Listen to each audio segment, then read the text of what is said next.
Hola, ¿qué tal? Muy buen día a todos los que nos siguen en el podcast del Cómo se viene la cosa, en un nuevo programa de nuestro querido podcast junto a mi querido Francisco Klein. ¿Cómo estás, Francisco? Sandra? Bienvenida a nuestro nuevo capítulo. Nuevo capítulo, nuevo invitado, nuevo tema. La verdad es que estamos súper contentos porque hoy nos acompaña un tremendo referente de la industria que por supuesto que queremos acercar a todos ustedes. Pero antes de pasar a saludarlo y a presentarlo, tengo que recordarles quién hace posible que estemos aquí semana a semana junto a ustedes, y es nuestro auspiciador Sony con este tremendo estudio que facilita para nosotros, y Capital Inteligente, que también auspicia la producción y la postproducción de todo el podcast. Gracias a ellos estamos aquí.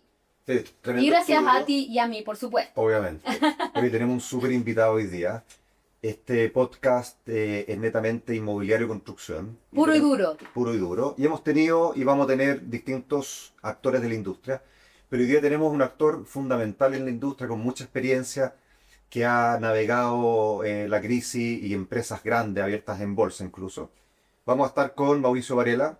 Él es ingeniero comercial de la Católica, un MBA en Estados Unidos, ex gerente corporativo de Socobesa y presidente de la Asociación de Inmobiliarios, la ADI.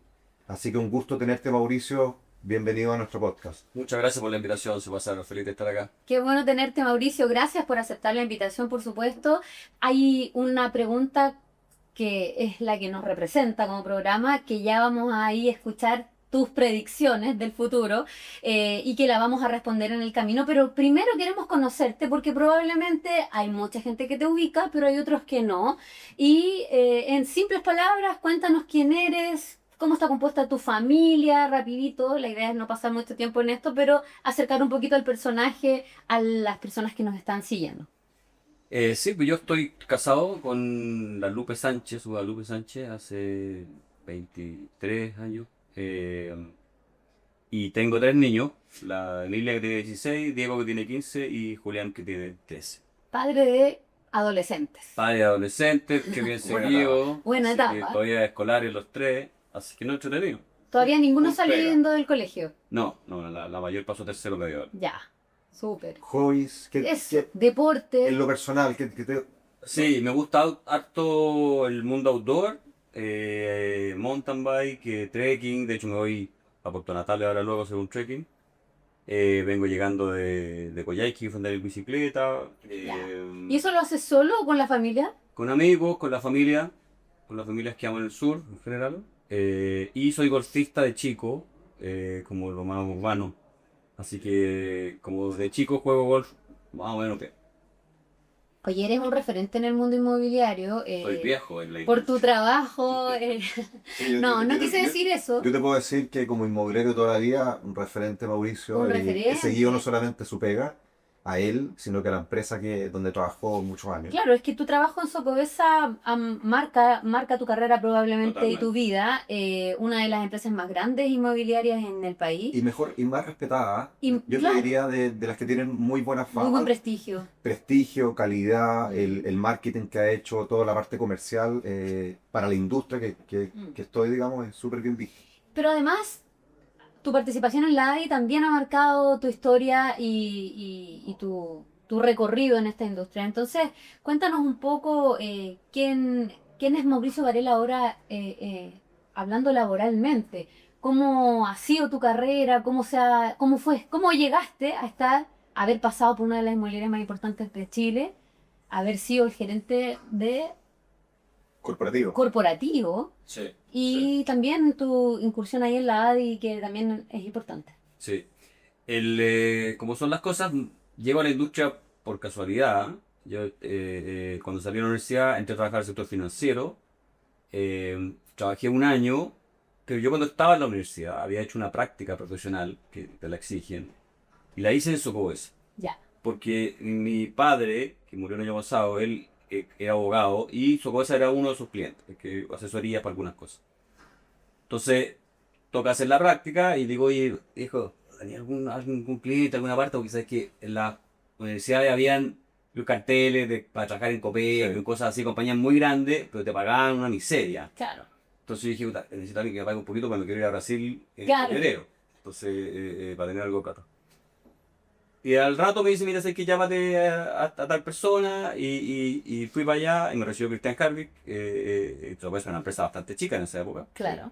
Me dice, ya, listo, la práctica acá en el verano, partí el 15 de diciembre, me pagaron en su minuto, no sé, 300 lucas, que por mí me Era servía. súper, claro. Y estuve un mes y medio, y ahí los conocí. ¿Y en qué entraste como práctica? No obra. Tuve, no ahora, yo soy ingeniero comercial, entonces Claro. yo no A soy la, de obra. a la que ventas, tal vez, ¿o no? Estuve en contabilidad, estuve con la persona de computación, que era una persona que sigue, de hecho, todavía, por GTP.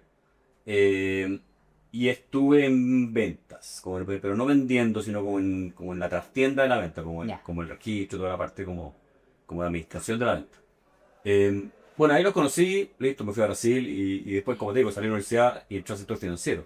Claro. Y al rato me llama el dueño de Socoes y me invitaba a su oficina.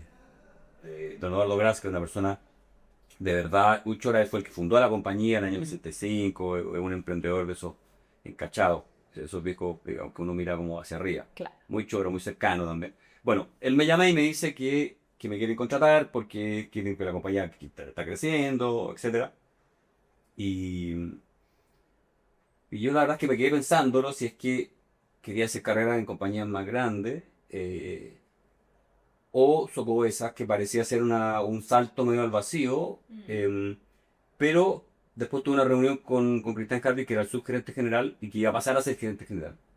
Y él era un gallo súper capo, súper bien formado, bien choro, y él me convenció porque me explicó un poquito el tema de las lucas, cómo era el negocio, a qué se ¿Y dedicaba. en qué área fue esa invitación? Fue evaluación de proyectos, para alguna manera. Ya. Digo, Socoesa era una compañía chica. Y claro, lo atractivo fue que me invitaron a ser el que iba a llevar todo el control de la elaboración de los proyectos y el control financiero de la Ya. empresa. Control de gestión. Control de gestión. Control de gestión. Claro. Y iba a trabajar yo directamente con Christian Harvey, que era como el hombre de negocios más potente de la empresa. Y el gallo, estaba hablando del año 96, 97.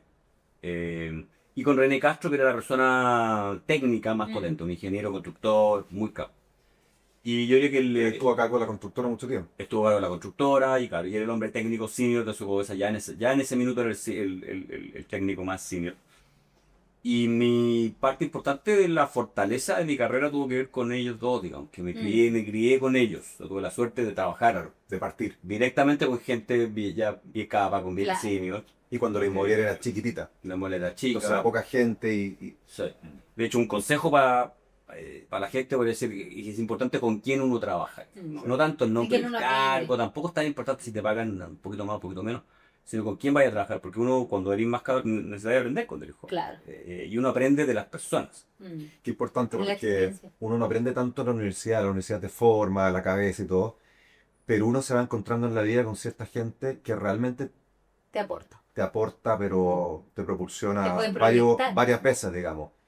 Y uno en poco tiempo con esa gente, Aprendí le mucho. ganas mucho a gente que está con Mm. jefes malos, de poco Claro. conocimiento. Total. Y también que sean de dar, de Sí, aprender, de generosos enseñar, con su generosos. conocimiento. Sí, calidad profesional y calidad humana, digamos. O sea, es usar. Bueno, y ahí trabajé en Socoesa, hice un poco de todo. Y muchos. Mucho tiempo, uno pasa por ciclo, me fui a Estados Unidos a estudiar un par de años, volví. Y ahí la compañía se puso un poquito más ambiciosa en sus planes. Y después yo diría que hito importante, en 2007 nos compramos Almagro, que es una transacción poco común en la industria. Esto no hay muchas Sí. transacciones de esas- compra-venta de de estilo. empresas. Porque una empresa se compra a otra es una cosa muy poco común. Porque al final lo que tenemos es gente y terreno, Claro. Claro. básicamente. Y stock, pero Claro. no necesariamente. Entonces uno contrata gente de otra compañía, si querí, puede comprar un terreno de otra empresa o venderle un terreno a otra empresa, pero Pero no no- es muy común comprar empresas. Claro. Pero en este caso ocurrió a Socoesa, que era un desarrollador de casas, le interesaba entrar al mundo de los edificios, que estaba creciendo más fuerte en esa época, todavía. Y bueno, y al final de cuentas compramos Almagro y eso coincidió con un plan que había de que la compañía saliera a la bolsa para transformarla de una empresa familiar a una empresa profesional en toda su gestión. Ese fue un poco la razón del Almagro, en el sentido de que Claro, cuando uno trabajaba en esa época en casa, la venta era 70-30 más o menos. Claro. Y uno estaba enfocando al 30, Mm. que nos pasó también en Manquehue, y ese 70% no lo estaba, y en vez de generar y crear un área de edificación en altura, compraron. Sí, Y compramos. te hace multiplicar la venta inmediatamente. Sí, fue la transacción más importante en la historia de Socoesa, no cabe duda. Fue Me una historia imagino que moderna, que digamos. duró hartos meses, Sí, fue una harto pega tiempo. de ¿Y te tocó participar en mucho, esa evaluación? mucho, me tocó participar mucho en la elaboración. Y justo, o sea, cuando compramos Almagro, me ofrece tomar la gerencia general de Almagro. Y eso fue para mí un salto súper relevante en la carrera ahí. Porque el Magro también era tremenda Sí, empresa en ese momento. Bueno, era una compañía súper relevante. Y me permitió, bueno, conocer a todo el equipo de Almagro. Nosotros compramos Almagro, pero no echamos a nadie, sino que nos claro, quedamos con se toda la mantuvo. empresa, con toda la gente, con la marca, con todo. Por algo pagamos lo que pagamos en su minuto, porque había mucho valor ahí. No absorbieron la marca, siguieron siendo separados. Sí, La mantuvimos dentro del grupo, pero como una empresa aparte. Nosotros funcionábamos como Socobesa Santiago, Socobesa Sur, y ahora le sumamos al MAG, Almagro. que era como la unidad de departamento. Y Eh, Pilares nace después. Pilares nace después, sí, Pilares nace después, exactamente. Oye, y aparte de eso y todo lo que has hecho, fuiste socio y director de la Viña Montgras, Sí, partner de Cinepata. ¿Y qué es esto? Esto entre medio de todo lo que estás no, la Viña viviendo. Montgras, los Gras, que son los dueños de Socobesa, que es el 50%, digamos, ellos armaron en su minuto un negocio de vinos, la Viña Montgras, a Perfecto. principios de los 90. Porque el papá de Don Eduardo tenía cierta vinculación con el vino y la armaron. Don Eduardo tiene un hermano que es enólogo, que se llama Hernán Gras. Entonces invitó a su hermano que vivía en Canadá, su hermano volvió a Chile y Cristian Ah, Harvick, que era el gerente general de Socoesa y era socio también de Socoesa. Su familia también está asociada al mundo del vino porque estos son de Santa Cruz. ya. Son Harvick Bisquet, entonces Bisquet hay una, Sí, hay una hay viña. una viña, Mm. etc.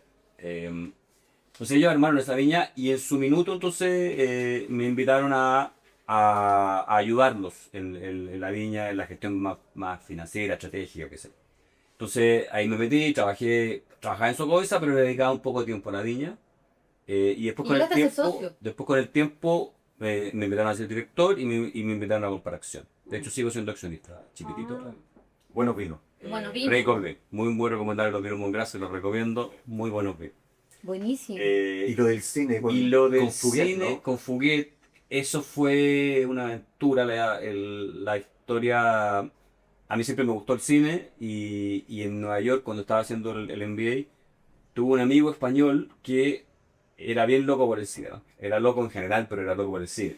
Y bueno, cuando nos graduamos, este compadre me dice, voy a armar una productora de cine. Y dije, ya, ¿hago una película en Chile? Ya. Así como típicas cosas que uno dice que Claro. no va a ocurrir nunca. Nunca va a pasar. Y al rato, ya compadre, hagamos una película en Chile. Bueno, se vino para acá y intentamos hacer una película que fracasó, que era una película de Fuguet, que Fuguet quería hacer. Fuguet había hecho Sarrienda, que fue su Sí. primera película. Y después tenía el plan de hacer una segunda película, pero postulamos a los fondos estos De Corfo. de Corfo y nos fue mal. Y la película era una película bastante poco comercial y requería, no sé, $300.000, una cosa así. Entonces, fracasó el proyecto. Pero en este proceso, mi amigo se volvió a España y yo mis amigos fugué. Pues lo conocí, el simpático. Entonces quedamos ahí enganchados. Y ahí justo estaba partiendo en el cine el mundo de grabar en digital y no en celuloide, que es súper caro. El digital es mucho más barato. Y entonces Fugué me dijo, oye, es que yo me puedo conseguir una cámara y tengo un guión y ¿por qué no hagamos una película pero así como sencilla? Claro. Que la podamos hacer con plata nuestro. Y es que ya, pues hagámosla. Entonces yo me acuerdo que yo le dije, ya, yo te puedo poner tanta plata, un poco de plata.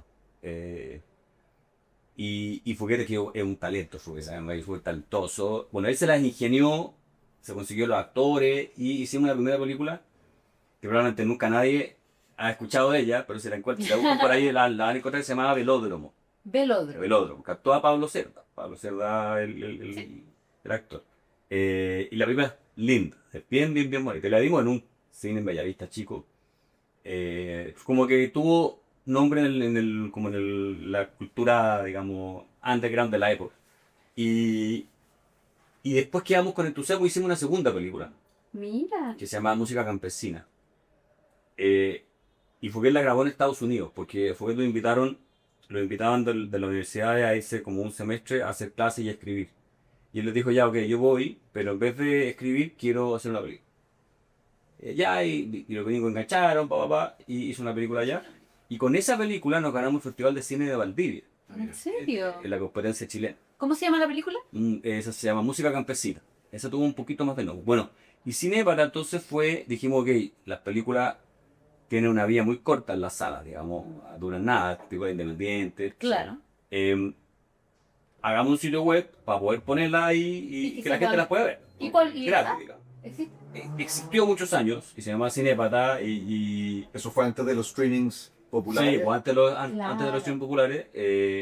Incluso nos conseguimos películas de algunos otros productores independientes, algunas argentinas, qué sé yo, para que el sitio tuviera Un repositorio de claro, de películas. Así que fue un proyecto totalmente sin fines de lucro, pero súper entretenido. Pero caíste de casualidad, ¿no? No es algo que te apasionaba el cine. Me gusta, sí, me gustaba, me entretenía, como que me entretenía tener un rol aparte, digamos, del mundo profesional, tener una cosa como más, en este caso, en el mundo cultural, digamos, hobby, y la verdad es que lo pasamos súper bien. Oye, Mauricio, antes de entrar a la coyuntura inmobiliario, conversábamos con Sandra lo interesante que se nos hacía y probablemente a la gente que nos está mirando, conocer cómo Socobesa y tú a cargo de Socobesa navegó durante esta tremenda crisis. Sabemos que a Socobesa le pegó fuerte. Hoy día, analizando un poco lo que pasó, ¿qué otras decisiones hubieras tomado?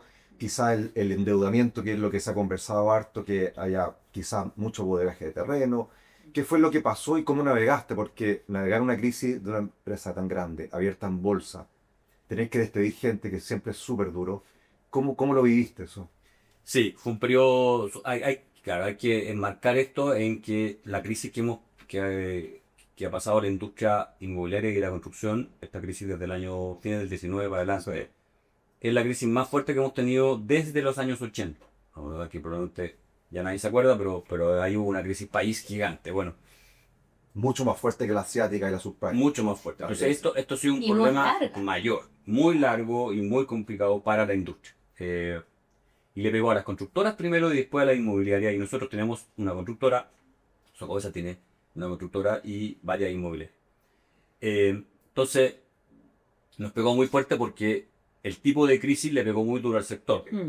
Y nosotros, como Socobesa, yo siempre hablo de nosotros con Socobesa porque trabajé tantos años. Claro. Que la siento como tuya. y probablemente, digamos, el resto de la vida. Nosotros estamos súper expuestos a la industria. Claro. Digamos. Ahí como empresa grande, hay una gran diferencia con las empresas más chicas, que es que la empresa más chica tú puedes tener la suerte que te pille, la crisis te pille no tan invertido. Sí. O dices que estás justo entre proyectos, No tanto Claro. stock, no hay partido, podéis frenar rápido. Una compañía grande, por definición, está ahí full invertido. Ya está. En la Están industria. las cartas tiradas. Y tu mochila es grande porque Claro, tienes mucho proyecto. tienes hartos proyectos. Entonces, la compañía no estaba sobreendeudada a fines del año 19, estaba normal. De hecho, veníamos de años bastante buenos en general. Entre el año 2010 y el 19 nos fue súper bien. Tuvimos subiendo utilidades récord, en general un desempeño súper. Principalmente deuda Bueno. asociada a construcción. Deuda asociada a construcción, No tanto los como terrenos la- están 100% financiados con equity. Así que no había deuda por los Había. terrenos. Solamente construcción, pero tenemos mucho.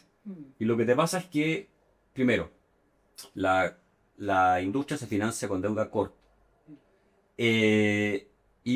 Acá el gran problema que hubo en esta crisis fue la reacción política a la pandemia de los retiros de los fondos de pensión. Totalmente. Ese fue el desparramo, Sí. ¿verdad? Porque eso lo que generó fue plata dulce para la gente y sobreconsumo, inflación, y pues subió la tasa y el Banco Central tuvo que reaccionar subiendo fuertísimo la tasa Claro. de interés de corto plazo. El desfonde de los mercados capitales Claro. que generó Entonces, esa financiación. se subió también el costo del crédito hipotecario, pero para las compañías, a todas las compañías de la industria que tienen deuda por sus proyectos, acá Sí. tú te compras un terreno con tu plata y lo hipotecas al banco y el banco te financia la construcción. Así funciona la industria. Y ha funcionado así toda la vida, si tú eso lo haces bien, no tienes mayor riesgo, tienes deuda, pero tu deuda está asociada a un proyecto que se va a vender más rápido, más lento que se va a Claro. vender. Y tú proyectaste una tasa X Y el de repente- costo de la deuda se multiplicó por 3 o 4. Tranquilamente. llegamos a 10%. A 10% en UF y con una inflación del 14%. O sea, la tasa llegó al 25%. Tuvimos inflación de casi 30% en 3 años. Exactamente. Oye, ¿y cómo se manejan las aristas que afectan a una inmobiliaria, a una empresa tan grande como Socobesa, que es una empresa que además está en la bolsa? Claro. Hay que yo le contaba a mi amigo de la época, mira, esto es como, estáis pasando por un periodo difícil, te sacáis, eres un gallo de buenas notas, te empezaste a sacar rojo y malas notas, pero te publican en el diario. Sí. Claro, Solamente tienes que hablar con tu papá, que te claro, está retando, no queda aquí entre nos. sino que salen en el diario tus notas y tienes que dar explicación todos los trimestres. Bueno, son las reglas del juego, digamos. Sí. Nosotros estábamos acostumbrados a esa regla del juego, veníamos siempre reporteando y continuamos con la misma línea, digamos, reportar lo que estaba ocurriendo, ser bien transparente Realista. con los inversionistas respecto de qué es lo que estaba ocurriendo, cuál era la expectativa. Y claro, hubo en su minuto periodos difíciles, yo diría, porque la prensa empezó a estar muy interesada en Socobesa, porque era una compañía grande que mostraba pérdidas grandotas, ¿no? ¿Verdad? Y eso siempre atrae noticias, ¿no? Entonces yo diría que la gestión con los diarios fue... Y eso te generó mucha presión, imagino, que te empezaron a llamar todo. La aseguradora, los bancos, los Sí, accionistas. pero nosotros en ese sentido, con los bancos tenemos una relación súper directa que la manejaba el gerente de finanzas, pero yo estaba súper presente. Entonces los bancos tenían de nosotros las versiones súper antes que nadie, digamos. Entonces eso también te ayuda a que los bancos no se sorprendían, digamos. Claro. Conocían la interna. Nosotros, Socobesa, por cultura, es una empresa súper abierta y transparente con la gente con la que trabaja, digamos. Y eso nos ayudó muchísimo. Y de confianza. Sí, O sea, la información que tú entregas, todos sabemos que es de confianza. Exactamente. Porque tiene muy buena reputación. Es fiable, claro, y la compañía, la gente que trabaja ahí, los dueños, ¿no? ¿Verdad? Los ejecutivos, sabemos eso y nos guiamos por eso. Hoy acá se cuenta la firme, las cosas estén buenas, estén malas, estén buenas, vamos a contar la firme igual. Oye, y eso bueno y malo se cuenta hacia afuera, se expone semana a semana en esta cuenta pública, pero a la interna, con los equipos de trabajo, ¿cómo se transparenta esta misma Sí, situación de crisis? Porque claro, también... nos pasa que vemos lo que está pasando, vemos el diario, que de repente, no digo que inventa, pero sobre reacciona de repente. El titular Y ahí... empezamos a pensar en nuestra pega, en nuestra familia, decir, oye, algo va a pasar, vamos a perder la pega. ¿no? Y finalmente, finalmente algo pasa, Sí. porque también Así es. toca enfrentar Sí, yo diría que despidos la parte más masivos, difícil para que es algo para que nadie te para la prepara. gente de adentro es que, claro, ellos saben que estamos en crisis, ¿no? ¿Verdad? Saben que la compañía antes tenía 40 proyectos en la calle y ahora está frenando, tiene menos obras, la constructora se empiezan a achicar. Sí. Entonces, Los despidos. claro, Mucha empiezan... gente de la obra es por obra. Obvio. Claro, o sea, las constructoras se achican solas, digamos, en parte, por obra. Termina la obra, si no hay reemplazo a otra obra, Sí, bueno, que termina, claro. está contratado por una obra, por una faena específica. Pero los empleados de oficina, que son de contrato indefinido, no, tienen contrato indefinido. Claro, ahí esa parte es súper difícil de gestionar, porque se empiezan a estudiar medidas. Es una crisis difícil que tú no sabes cuánto va a durar. Sí. Porque si uno supiera cuánto va a durar es más fácil. Claro. Y está la presión de arriba de decir, oye, tu gasto de administración Hay y que venta gastar menos, sobre tu facturación se está agrandando, claro. hay que cortar. Claro, entonces eso es súper difícil de gestionar para todo el mundo. O sea, la gente lo que se les cuenta, lo que está ocurriendo, eso es bastante fácil de hacer en una compañía, digamos, que tenga buenas prácticas. Lo comenta. Se junta el gerente Sí. con sus principales ejecutivos, se cuenta, se hace una presentación, se cuenta, papá, y después cada gerente es responsable de transmitir hacia abajo a su equipo para poder Claro. conversar, preguntas y todo. Eso es súper importante para que la gente esté informada. Pero después ellos quieren saber ya, ok, pero ¿qué ¿Qué pasa va a conmigo? pasar conmigo? Claro. ¿Qué va a pasar? ¿Van a Sí. achicar o no? Y lo que, Uno a uno. oye, mira, estamos Claro. estudiando. Y, Mm. porque es cierto, estás estudiando, pero no le puedes dar una respuesta. Y ese periodo entre que estás estudiando algo y tomas acciones es un periodo que la gente tiene que vivirlo de incertidumbre. Y a veces Sí. el periodo largo, Sí, porque Sí. no son decisiones fáciles. sí. ¿No? Así que O me en tocó etapas, ahí- van saliendo algunos, Sí. un grupo, luego Sí. otro. Me Y... tocó ahí, hicimos una reestructuración grande en abril del año 24. Mm. Que me tocó despedir Sí, un montón de fue gente, como- entre ellos gente súper Fue querida. noticia, de hecho. Sí. Fueron más de 100, ¿no? fueron Fue más... la noticia 120, creo que fue Sí, algo así. sí, que recién se hizo otro QC. Sí. Sí. El primero duro que me tocó a mí fue en abril del 24. Y ahí, de hecho, hicimos una reestructuración, estábamos ordenados por unidades de negocio y nos ordenamos ahora por funciones. Comercial, inmobiliario, construcción. Entonces, donde habían 2 gerentes de construcción, quedó uno. Etcétera. Donde habían, entonces, ahí salió un montón de gente de todos los niveles, desde arriba hasta más abajo. Súper doloroso. Despedir gente es una experiencia difícil. Sí. Pero es parte de lo que te toca en general en una empresa. Si eres gerente de alguna Obvio. cosa, si eres jefe, te va a tocar, te puede tocar. Así como contratar y despedir, digamos, por parte del tema. Son los gajes del oficio. Pero humanamente no cabe duda que Eso. hay una experiencia difícil. Yo creo que ahí ser súper honesto con la gente. En este caso, aunque era doloroso, no era tan traumático porque la gente sabía que estaba saliendo porque había una crisis. Sí. Sí. Es más Claro. difícil cuando tú sacas a alguien por mal desempeño. Claro. Sí. O que no se lo esperaba, y pensó Claro. que lo estaba haciendo bien. Porque ahí la persona se siente herida en Sí. su orgullo Claro.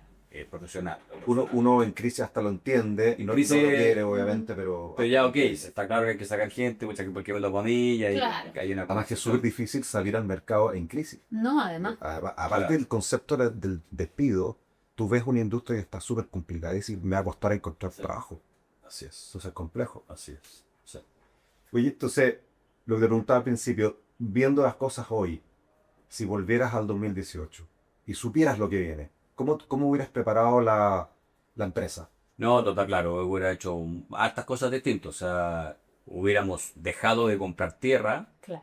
El mercado hasta octubre del 19 estaba súper caliente, súper Sí. fuerte, empujador, ¿no? ¿Verdad? El mercado inversionista. Y por cañón, hipotecario al uno y tanto. No, la las becaria muy hipotecarias, barato, claro. digamos. Entonces, por Una supuesto que inflación. las compañías estábamos armando proyectos porque las cosas razonablemente Súper bien. iban a continuar. Porque no es que no había un boom. El mercado estaba bien activo, pero las condiciones Dinámico.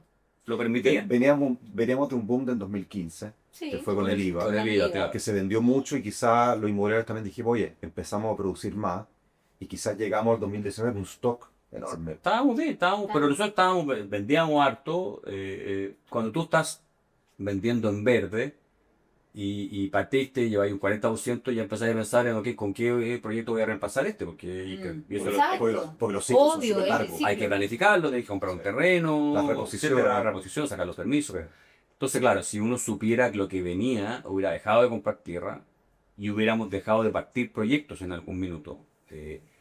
Porque acá, no nos olvidemos que acá primero le pegó a la construcción. Muy Sí. fuerte. En la pandemia, Quebraron muchas Porque constructoras, teníamos- el Subieron el costo de costo. construcción, sí, como de loco. porque Sí. desaparecieron los productos, las terminaciones. Pero ahí, todas las obras que estaban en construcción para la pandemia se cobrieron un sobrecosto súper relevante. En el caso nuestro, no se lo podíamos entregar a la constructora era parte del negocio, ¿no? Claro. Claro, Era pero- usted mismo. Pero en el caso del que externalizamos la construcción, hay una suma alzada. Entonces, este impacto fuertísimo se lo comió la constructora completa, Y muchas salvo que- aquellos inmobiliarios como nosotros que ayudamos a la Tendría que constructora. hablar con la sumamente, constructora. porque ponerse firme y no ayudarlo y no entender Era, su dolor, déjalos caer, pues. dejarlos caer y dejar caer también el proyecto. Claro. Y después, ¿quién te va? Si uno se portaba así también era difícil que después Alguien te quisiera volviera, construir. claro. O sea, Porque la pandemia era fuerza mayor. retomar, los que tuvieron que retomar la construcción a medias con otra empresa, ya son contratos de administración, de otra cosa, y siempre es mucho más caro. Mm. Entonces, claro, no cabe duda que uno hubiera querido no tener nada en construcción en marzo del 2020, de haber terminado Claro. y haber partido 2 años después algún proyecto. Claro. Ahora, este fue un evento... Hubiera tomado la deuda Inesperado. en pesos Sí. a 5 años, el año Y que, 18. y que había en pesos en ese momento. Ahora ya... Había deuda en pesos barata, Sí.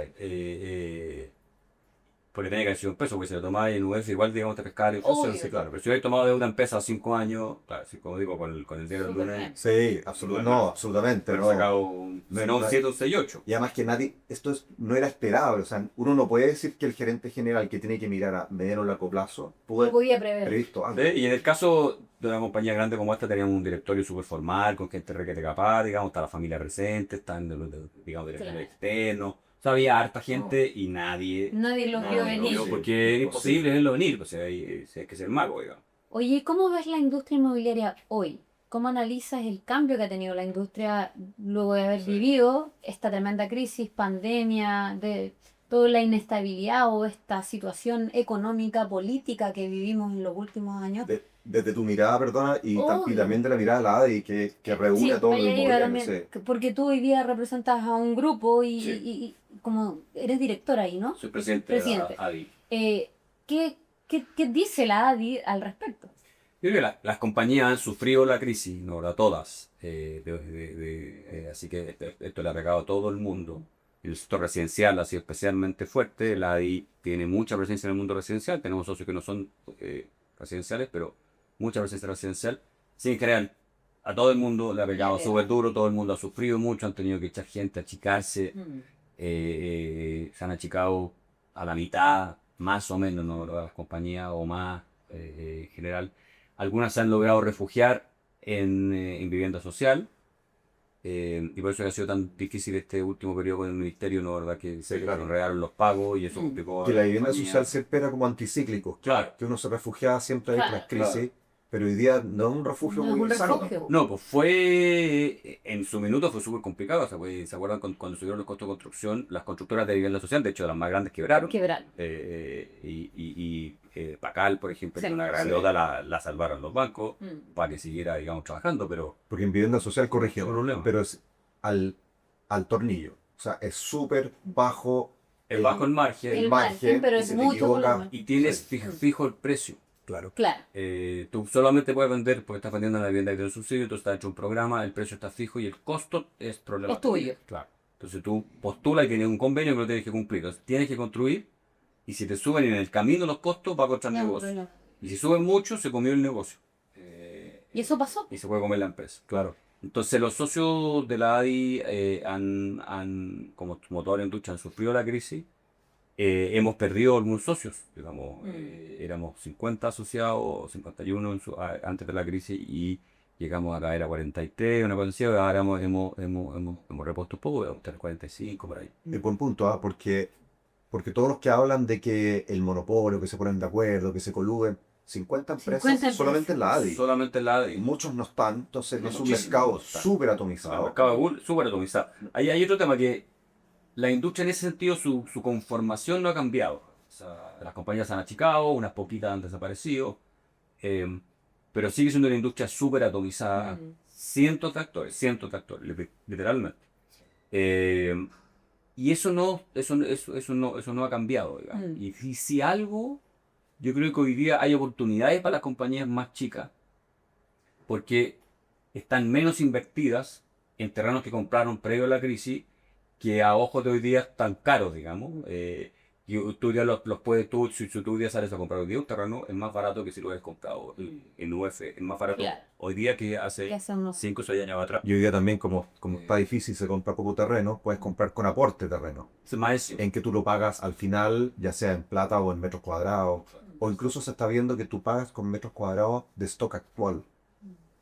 Yo tengo stock, le pago un stock, hay distintos Porque mecanismos. llevamos 5 años donde la gente que vendía terreno ya no ha podido vender terreno y mucha gente necesita hacer líquido algún activo que tiene, de la familia, una sucesión, etcétera.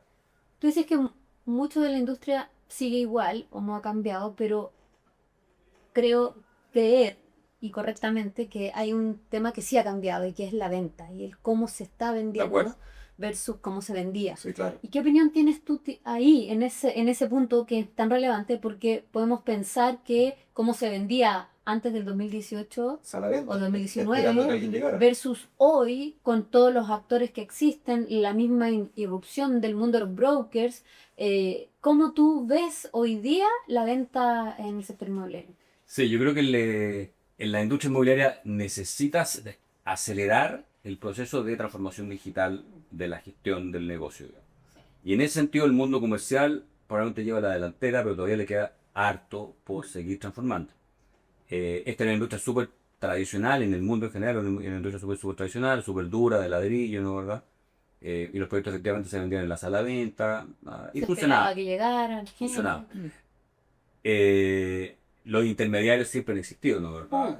Ahora han tomado un rol súper importante en la medida que fue apareciendo un comprador que no quiere comprar para vivir, quiere comprar para invertir. Y el comprador que ya no podía ir por la pandemia No podías a sala de visitar. venta empezó a hacer algo que nunca hubiera alguien pensado, que es Comprar comprar online. Claro, Claro, exactamente. La pandemia telemáticamente. aceleró ese proceso, las compañías rápidamente se adaptaron. No hay nada mejor que o me adapto o no vendo. O digamos. claro, Me adapto. flexibilizar. Y detectarlo rápido. Me adapto, digamos, las compañías se adaptaron súper rápido, pero después hubo un cierto retroceso en parte. Las compañías, muchas han vuelto a los canales tradicionales. Yo diría que hoy día estamos en una transición donde efectivamente el mundo de los brokers ha tomado bastante fuerza y yo creo que eso tiene que seguir siendo así, se tiene que seguir profesionalizando Claro, esa gestión de dándole la brokers, ¿no? seriedad ¿Verdad? Dándole que en algún seriedad, momento estaba, viéndose ordenado, con Sí, muchos no, actores. no hay ¿no? barreras de entrada. Claro. No. Eh, todos los días nace un broker y, nuevo. si los clientes teníamos experiencias digitales para comprar muchos productos y servicios, hoy día, y esa experiencia en general han mejorado harto, Ah, ¿verdad? Y más encima esta misma pandemia nos forzó, y si alguien no compraba en Mercado Libre en el digitalizarnos. 2018, bueno, hoy día se vuelve Está obligado. compra en Claro. Mercado Libre y en otros portales, ¿no? ¿Verdad? Y la experiencia digital en el mundo inmobiliario sigue siendo bastante pobre, sigue Sí. siendo bastante mala con las inmobiliarias. Sí. Porque publicábamos en el Vivienda y Decoración. Claro. O sea, esa era nuestra... Y después digitalizamos los folletos, ¿no? Claro. ¿Verdad? Y todavía las compañías Está tienen viviendo la harto construcción. que hacer. Y letrero. Claro. El letrero era mucho. Sigue siendo. Porque la gente Sí, la sala de sigue venta. siendo. La Sigue sala de venta, los diarios, las revistas. El tríptico. Pero no estábamos acostumbrados a la venta digital. ¿Y cómo fue con ustedes? Porque, por ejemplo, tú hablabas de los brokers y de los inversionistas. Pero el broker y inversionista está bastante más centrado en bajo 5.000, 6.000 UF. Sí. El Pero ustedes tenían Sotobesa y el Tenemos- Magro. ah, un Tenemos de todo. ticket más ¿Cómo se alto. comportó eso? Hoy día y en la pandemia. Yo te diría que en la pandemia al Magro le costó, al Magro es la compañía más exitosa dentro del grupo, o esa, digamos, una compañía líder en el segmento, digamos, medio alto, residencial de departamento. Y la verdad que hacen muy buenos proyectos, tienen muy buena imagen, etc. Un instrumento sello. Y le costó harto. Nadie pensaba que que alguien te iba a querer comprar un departamento sin poder ir a verlo. Claro. Y menos para vivir, porque para inversión uno lo podría entender uno Sí, chico. algo, No, claro. pero Es que- para vivir, Y no. por, Entonces, y por esa plata. los primeros meses se vendió poquito y después la gente, todos nos acostumbramos a la pandemia, eso también ayuda. Claro. Es decir, ya, oye, si es que no te Que puedo llegó para recibir. quedarse. Entonces, todo tipo de cosas, ¿no? ¿Verdad? Videos, Tours donde te virtuales. mostramos, claro, el departamento, cláusula en el cual, ok, cuando lo firmen una promesa, así lo dejáis reservado, qué sé yo, y cuando lo vengáis a ver, cuando se pueda, si no te gusta, Se recibía. se recibe la promesa. Sí. Entonces, distintas flexibilidades Claro. permitieron que la gente fuera confiando y ahí la marca ayudó harto también. ¿No? Sí, claro. Sí. Y pasó que gente que la marca dijo, ayudó. oye, vamos a pasar encerrados mucho tiempo, quiero estar en un departamento más rico, más grande, o en casa, que esté pendiente Sí. de mucha casa. Hubo en la pandemia hubo post pandemia, una sobrereacción, una sobrepreferencia por casa, Sí. que duró poco, pero para el mercado de las casas el año 21 fue el mejor año Como el hace terremoto, muchos ¿no? años. Pero esto fue más fuerte. Y les tocó incorporar, por ejemplo, sus promesas, cláusulas del tipo seguros de cesantía, porque en ese periodo había mucha gente con miedo a perder el trabajo o con miedo a que se les rebajaran los sueldos cuando los mandaban para la casa en formatos medios híbridos. Sí. Ese periodo hubo varias inmobiliarias que empezaron a ponerse creativas y a incorporar cláusulas finalmente para darle más tranquilidad al comprador. La verdad es que no me acuerdo si la implementamos o no, pero personalizaron todo tipo de cosas porque fue un periodo muy especial que afortunadamente no duró demasiado tiempo. Y después, a fines del año 20, la demanda reaccionó súper bien. Digamos, las tasas todavía estaban súper bajas. Entonces el año 21, y eso fue peor para la gestión de la crisis porque el año 21 fue muy bueno.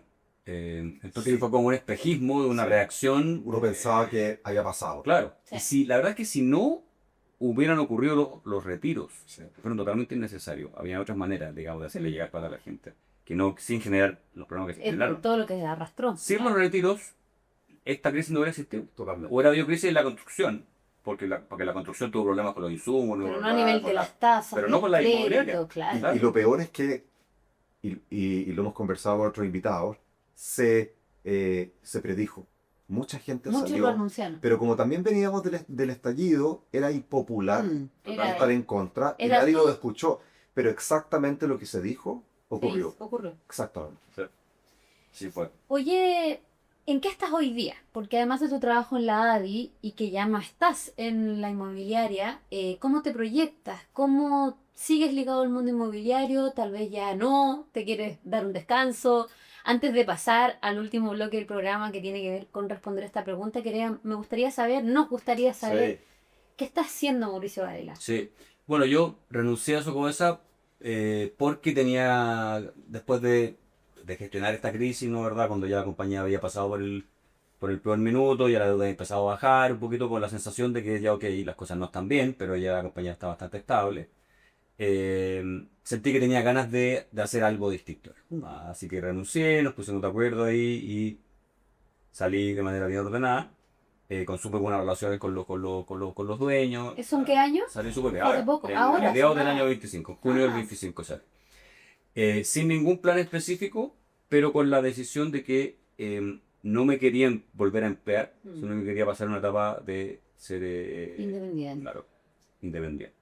Y he estado en eso estos últimos meses conversando con harta gente. La industria, la verdad es que a mí me encanta, es súper entretenida y tengo harta experiencia. Y el hecho de que sea una industria con tantos actores, la verdad es que a uno como profesional te beneficia, porque las posibilidades Mucha de oportunidad. muchas compañías con las que podéis conversar. Claro. Y además tu relación con todas las inmobiliarias, ya sea por la ADI o por tu experiencia. Sí, me ha ayudado mucho, mi rol gremial me ha ayudado porque me ha dado exposición, Claro. la gente me ha podido Contacto. conocer, contacto, me han visto actuar, reaccionar, qué sé yo. Eh, y estoy en eso, estoy llegando a acuerdo para ser director en una inmobiliaria. De hecho partí, que es el inmobiliario Norte Verde. Estoy hablando con otro grupo para ser director en un proyecto grande que tienen. Eh, y me están invitando a participar y ser socio de dos proyectos inmobiliarios específicos acá en el sector oriente que estamos trabajando para que resulten. Bueno. Así que espero que se cosas Entretenido. resultan. Somos entretenidos, ligado a la industria. ¿Cómo analizas tu rol de director versus lo que fuiste de llevar una empresa en el día a día, digamos? No, claro, es distinto. Son sumamente Otra cosa. otra cosa. Tú como director eres como un consultor. Yo estoy buscando ser director con un rol más participando, o sea, no solamente ir una vez al mes a una reunión, Claro, involucrarte un poquito sino más. un poco más, esas son las conversas.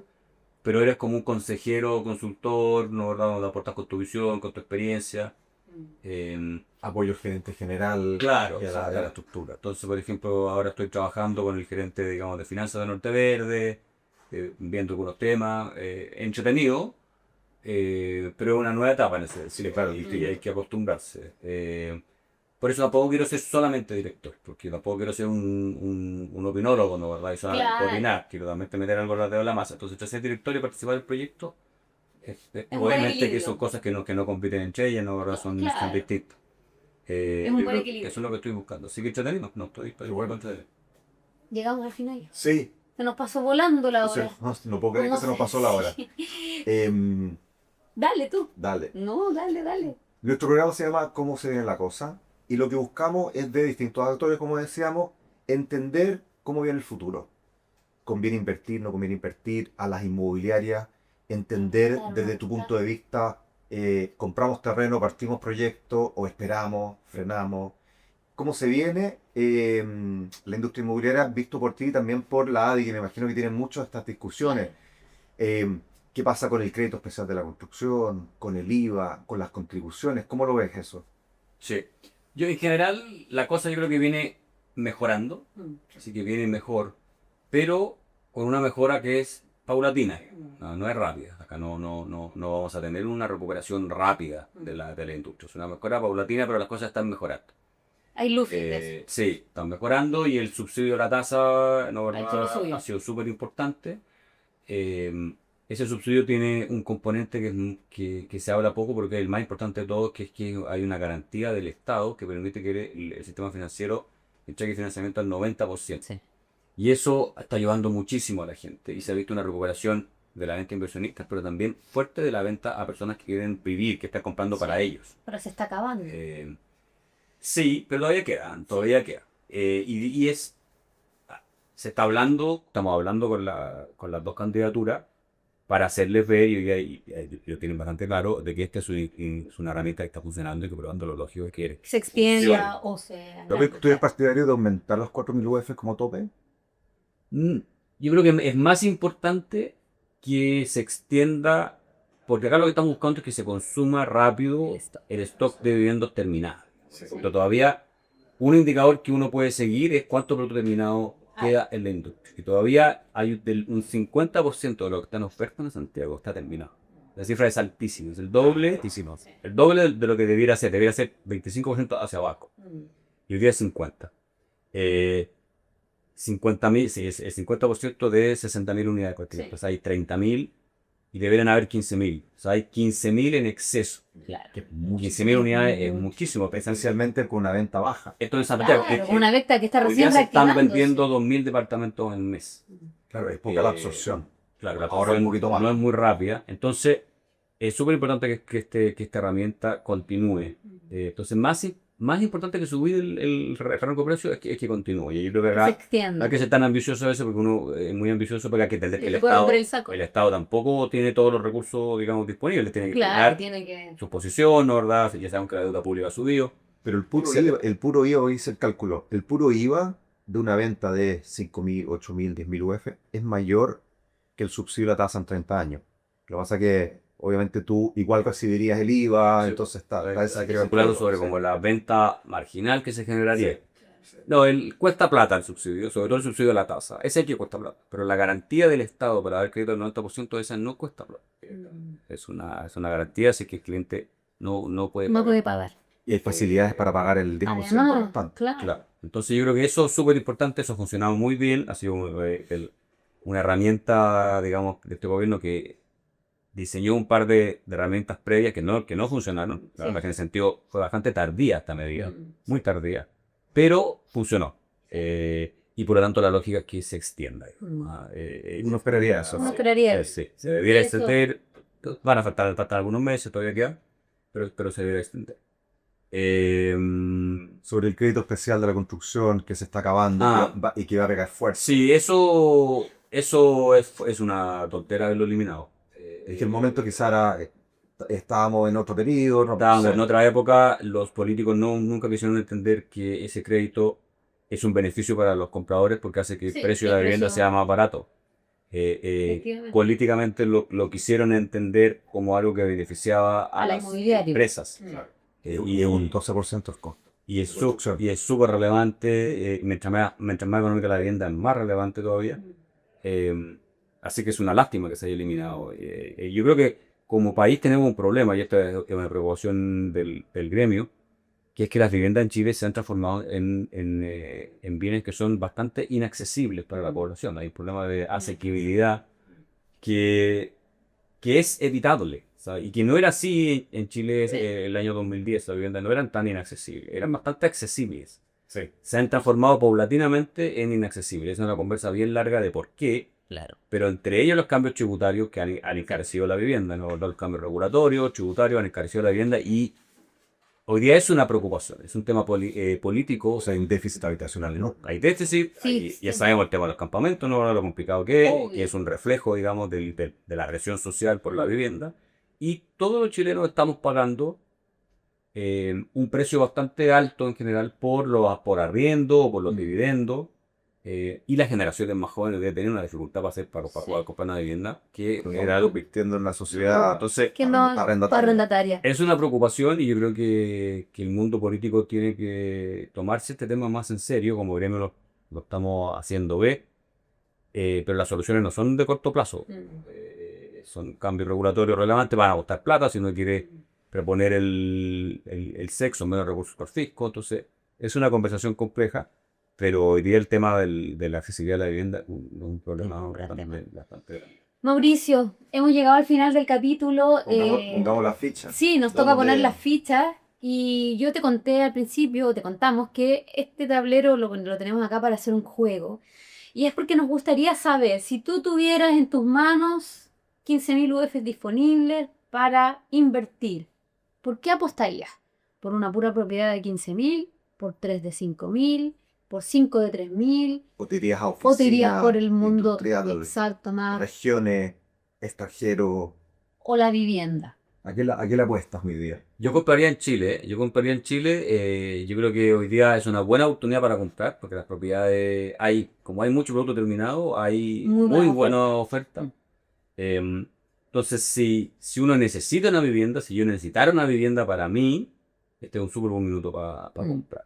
Y si uno quisiera invertir, entonces si uno quiere invertir, varias propiedades, no, de 3.000 UF probablemente accedería al subsidio, Claro. genial.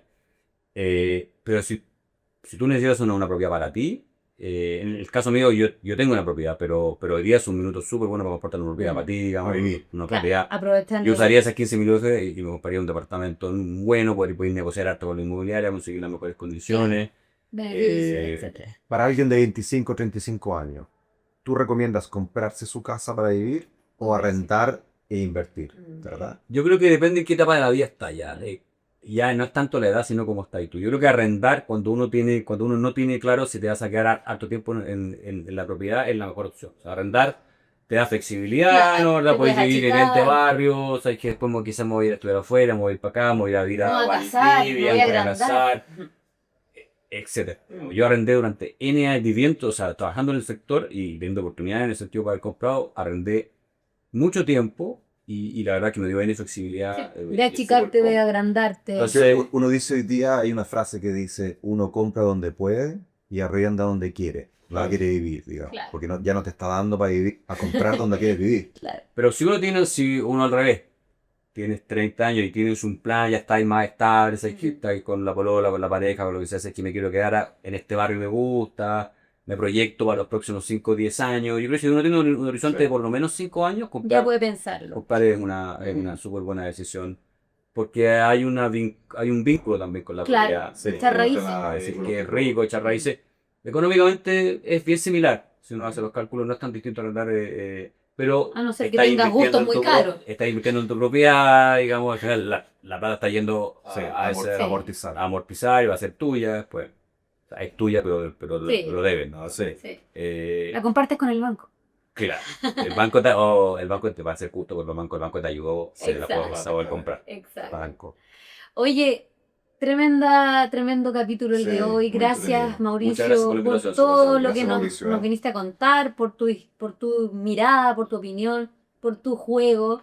Y también gracias, por supuesto, a nuestros A auspiciadores. nuestros auspiciadores, a Sony, que hace posible esto, y Capital Inteligente también, con todo lo que es grabación, edición. Así que 1.000.000 de gracias por seguirnos. Y a ti, Francisco, muchas Gracias, gracias Sandra. por el capítulo de hoy. Nos vemos en otro capítulo. Hoy día te dejé hablar un poquito más. Sí, Sí. un tema que me Sí, me te apasiona. más. Yo Sí, dije, ya me voy a gracias. callar mejor, que hablo mucho. Ah, y tenemos el regalo. El Tenemos regalo regalo, para ¿verdad? nuestro invitado, que es de nuestros auspiciadores, de Sony y de Capital Inteligente, para el recuerdo. Muchas gracias. Ahí, para que tú lo puedas abrir. Lo abrimos. Ese sobre todo, el otro si quieres lo dejas en el suelito, porque así no nos tapa la cámara. Pero mira, un regalito ahí para ti o alguno de tus Muy hijos. rico eso. Muchas gracias a vos. No, gracias a ti. Muchas gracias a todos por seguirnos semana a semana en el Cómo se viene la cosa, el Y nos termómetro vemos del mercado inmobiliario. Y nos La vemos próxima semana. en el Con próximo otro capítulo. tremendo invitado. Chao, chao. Gracias, chao. Nos vemos.